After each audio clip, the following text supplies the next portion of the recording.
bahwa Nabi SAW nggak pernah meninggalkan puasa Asyura, puasa 10 awal Dzulhijjah, 3 hari tiap bulan. Namun sanadnya ini diperselisihkan.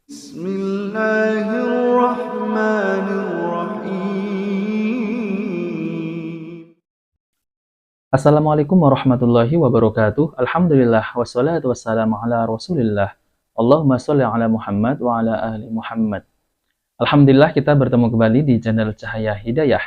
Jadi teman-teman semuanya, di video kali ini saya akan membahas tentang apakah puasa Arafah itu dilakukan dengan berpuasa 9 hari berturut-turut, dan apakah puasa Arafah itu hanya dilakukan dengan 1 hari saja berpuasa. Jadi teman-teman semuanya, pembahasan untuk ini saya akan tampilkan penjelasan dari Ustadz Dr. Syafiq Reza Basalamah, yaitu tentang terkait puasa Arafah. Apakah dilakukan dengan 9 hari berturut-turut atau hanya 1 kali sahaja? Nah, teman-teman semuanya, mari kita simak videonya. Apakah ada para sahabat yang melakukan puasa Dzulhijjah itu 9 hari? Itu aja insyaallah. Assalamualaikum warahmatullahi wabarakatuh. Waalaikumsalam warahmatullahi wabarakatuh. Berkaitan dengan puasa di awal Dzulhijjah ini, apakah dianjurkan puasa 9 hari full atau hanya tanggal 9 Arafah, 9 Dzulhijjah? Kemudian apakah para sahabat ada yang mengamalkan itu? Yang pertama, Anda akan bacakan ya.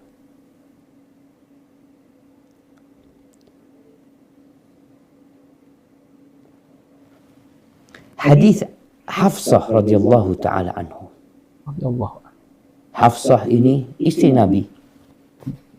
Dia mengatakan anna Nabiya sallallahu alaihi wasallam kana la yada'u siyama Asyura wal ashr wa thalathati ayyamin min kulli syahr.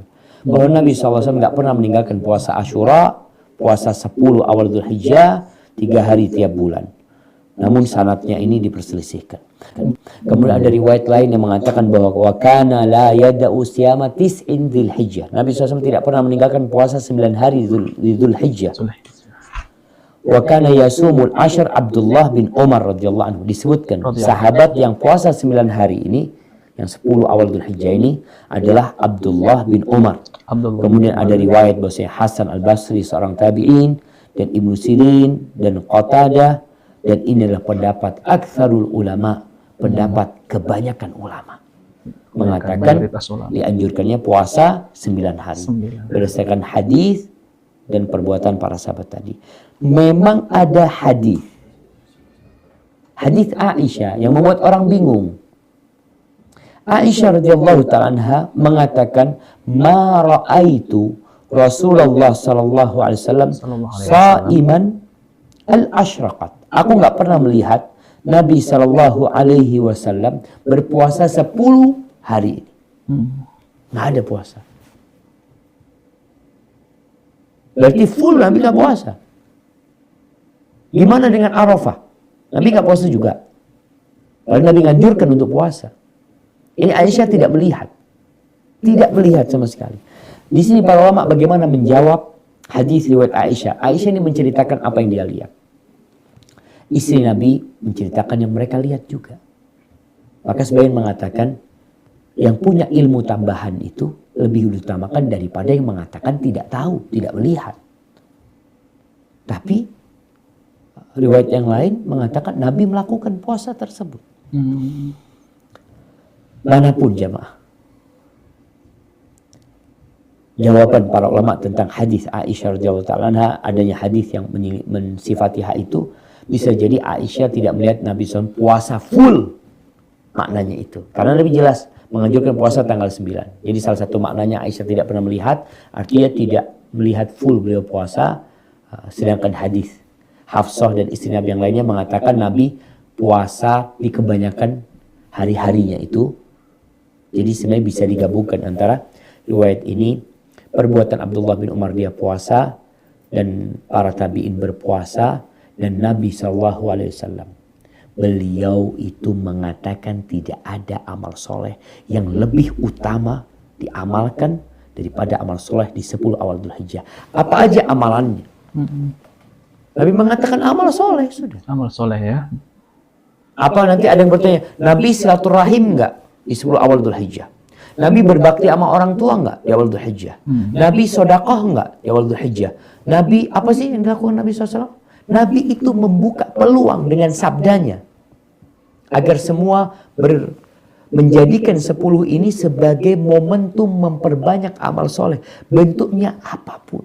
Ada yang memang spesifik Nabi mengatakan SAW perbanyak tahlil, perbanyak tahmid, perbanyak takbir. Baca Allahu Akbar, Allahu Akbar, la ilaha illallah, wallahu akbar. Jadi mungkin seperti itu jamaah. Ini Ana bacakan dari kitab Lataiful Ma'arif ya. Yang dikatakan bahwasanya sahabat yang puasa 10 awal Dzulhijjah itu diantaranya Abdullah bin Umar 9 hari maksudnya. Ya, Kemudian Hasan al-Basri sebagai tabi'in, Ibnu Sirin juga tabi'in, Qatadah bin Da'amah Sa'udi seorang tabi'in. Kemudian dan ini pendapat kebanyakan ulama atau banyak dari mereka berpendapat seperti ini, yang tidak mau puasa nggak apa-apa. Ya, betul. Jadi kita bicara amalan anjuran. Anjuran. Jadi bukan kita puasa 9 hari, enggak boleh kita mengatakan puasa harus puasa 9 hari, enggak. Ini anjuran puasa, anjuran sedekah, anjuran berzikir, anjuran sholat malam, anjuran untuk beramal soleh. Yang jelas Nabi SAW puasa tanggal 9 Arafah dan beliau menganjurkan untuk melakukan puasa di 9 Dzulhijjah. Hadza wallahu a'lam bishawab ya. Itu yang bisa Ana sampaikan. Kurang lebihnya mohon maaf. Sampai berjumpa kembali. Semoga senantiasa dalam lindungan Ilahi. Wassalamualaikum Waalaikumsalam warahmatullahi wabarakatuh. Alhamdulillah kita sudah mendapat penjelasan dari Ustadz Dr. Syafiq Riza Basalamah MA Hafizahullah, yaitu tentang apakah Nabi SAW itu puasa 9 hari berturut-turut atau 1 hari saja di bulan Dzulhijjah, yaitu puasa Arafah. Nah teman-teman semuanya, jadi saya akan jelaskan sedikit tentang keutamaan puasa Arafah. Puasa Arafah memiliki keutamaan yang besar.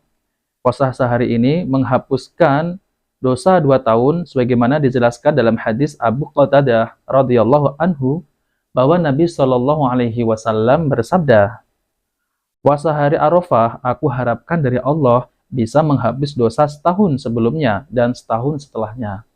Hadis ini diriwayatkan oleh Muslim nomor 1162. Puasa Arafah yang jatuh pada tanggal 9 Dzulhijjah setiap tahun merupakan salah satu hari yang paling utama sepanjang tahun.